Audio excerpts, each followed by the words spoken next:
नगराध्यक्ष संजय पाटील यड्रावकर साहेब आपणाला सध्या लोणार टाइम्स न्यूज चॅनलच्या माध्यमातून या जयसिंगपूर शहराचा ज्वलंत प्रश्न म्हणजे गॅस सध्या वेळेत मिळत नाही.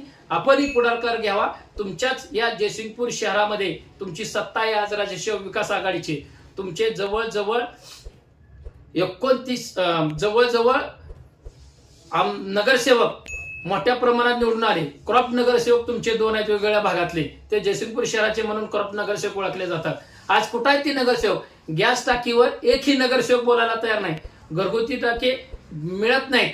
तुम्ही मात्र कुटुंबाच्या नगरपालिकेच्या इलेक्शनच्या टायमाला तुम्ही प्रत्येक घर टू घर, मतदार टू मतदार फिरून आम्हाला मतदान करा, आम्ही तुम्हाला कुठल्याही सुख सुविधापासून वंचित ठेवणार नाही म्हणून तुम्ही आश्वासनं दिलता. जयसिंगपूर शहराचा कायापालट करू. जयसिंगपूर शहराचा कायापालट होणारच आहे.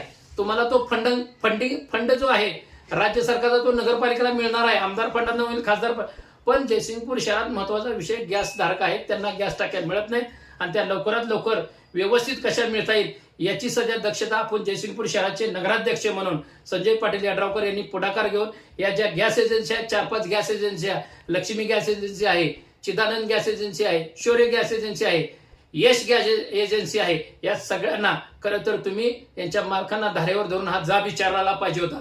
कारण का जयसिंगपूर शहराने तुम्हाला एक हाती सत्ता आणि एक हाती नगराध्यक्ष तुम्हाला कुठलंही मनामध्ये दुमत ठेवता तुम्हाला निवडून दिलं.